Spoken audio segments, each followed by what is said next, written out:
ఉప ఎన్నికలకు సిద్ధంగా ఉండండి. సరే, ఇది ఒక అంశము. ఇంకొకటి ఇదే బీసీలకు సంబంధించినటువంటి అంశంలో స్థానిక సంస్థలకు ఎన్నికలకు పోవడానికి 2 సార్లు వెళ్ళిపోతారు. ముందు పరిషత్ అట, తర్వాత పంచాయతీ అట. ఇప్పటికే 2 సార్లు 3 సార్లు ఓట్లేసి ఎన్నికల కోడ్లు వచ్చి అభివృద్ధి కార్యక్రమాలు పక్కకు పోతే మళ్ళీ 2 సార్లు పోతారట.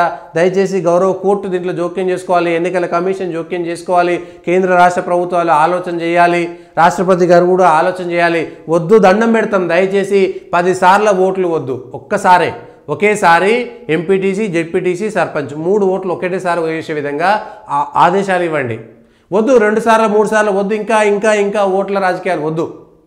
మున్సిపాలిటీలకి, వార్డు మెంబర్లకి, లేకపోతే కార్పొరేషన్లకి, నగర పంచాయతీలకు అన్నిటికీ ఏకకాలంలో ఎన్నికలు జరపండి. హైదరాబాద్ మహానగర కార్పొరేషన్ ఎన్నికలతో సహా చిన్న గ్రామంలో, గూడెంలో, తండాలో 500 ఓట్లు, 200 ఓట్లు, 300 ఓట్లతోటి ఒక తండా, ఒక గ్రామ పంచాయతీ వరకు వార్డు మెంబర్లు, సర్పంచులు, ఎంపీటీసీలు, జెడ్పీటీసీలు, కౌన్సిలర్లు, కార్పొరేటర్లు అందరూ కూడా ఒకేసారి ఎన్నికలు జరపండి. మరలా ఎన్ని కోర్టులో పెండింగ్లో ఉన్నాయి, పాల్వంచ లాంటివో లేకపోతే ఆసిఫాబాద్ లాంటివో కోర్టులో పెండింగ్లో ఉన్నాయి కదా, ఈ కోర్టులో పెండింగ్లో ఉన్నటువంటి అన్ని నగర పంచాయతీలకు, మున్సిపాలిటీలు అన్నిటినీ ఒకేసారి తీసుకొచ్చి ఒకేసారి ఎన్నికలు జరపండి. 4 రోజులు ఆలస్యమైనా తప్పలేదు, కానీ 4 సార్లు ఎన్నికలు పెట్టకండి. దయచేసి 4 సార్లు ఎన్నికల కోడ్ పెట్టి తప్పించుకోకండి, రాజకీయాలు చేయకండి. పంచాయతీలను పటిష్టపరచండి, గ్రామాలను పటిష్టపరచండి, ఒకేసారి ఎన్నికలు జరపండి. రాజకీయాలతోటి చంపేయకండి, గ్రామాలలో అనవసరమైనటువంటి కక్షలు, కార్పణ్యాలు పెంపొందించకండి. ఏకకాలంలో అన్ని ఎన్నికలు జరిగితేనే ప్రజలకు మేలు, ప్రభుత్వానికి మేలు, అందరికీ మేలు, ఉద్యోగులకు మేలు అనేటువంటి విషయాన్ని ఒకసారి ఆలోచించండి. పెద్ద ఇబ్బంది ఏం లేదు.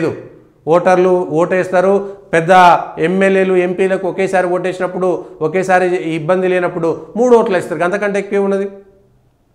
ఒక ఊర్లో సర్పంచ్కి ఒక ఓటు, వార్డు మెంబర్కి ఒక ఓటు, లేకపోతే ఎంపీటీసీకి, జెడ్పీటీసీకి ఒక ఓటు వేస్తారు. అంతే, 4 ఓట్లు ఉంటాయి. 4 ఓట్లు వేస్తారు, వస్తారు, అయిపోతుంది. ఒకేసారి 4 ఓట్లు వేస్తారు. వార్డు మెంబర్కి ఓలికి వేయాలి, సర్పంచ్కి ఓలికి వేయాలి, ఎంపీటీసీకి ఓరికి వేయాలి, జెడ్పీటీసీకి ఓరికి కొట్టేయాలి. 4 సార్ల దయచేసి ఎన్నికలు నిర్వహించకండి, ఒకేసారి ఎన్నికలు నిర్వహించండి. పెద్ద కష్టమేమీ కాదు, యంత్రాంగం బలంగా ఉన్నది, చేయగలుగుతారు, అధికారులకు సత్తా ఉన్నది, రాష్ట్ర ఎన్నికల కమిషన్ కూడా సత్తా ఉన్నది, వాళ్ళు నిర్వహించగలుగుతారు. పెద్ద కష్టం కాదు. దయచేసి ఒకేసారి ఎన్నికలు నిర్వహించండి. 2 సార్ల 3 సార్ల ఎన్నికలు నిర్వహించడం వల్ల ప్రజాధనం దుర్వినియోగం, సమయం దుర్వినియోగం, రాజకీయ పార్టీల సమయం దుర్వినియోగము, డబ్బులు దుర్వినియోగము, మొత్తం వ్యవస్థలో కక్షలు, కార్పణ్యాలు పెరిగిపోయేటువంటి ప్రమాదం ఉంది. కాబట్టి ఏకకాలంలో ఎన్నికలు జరిపించాల్సినటువంటి బాధ్యత ఉన్నది.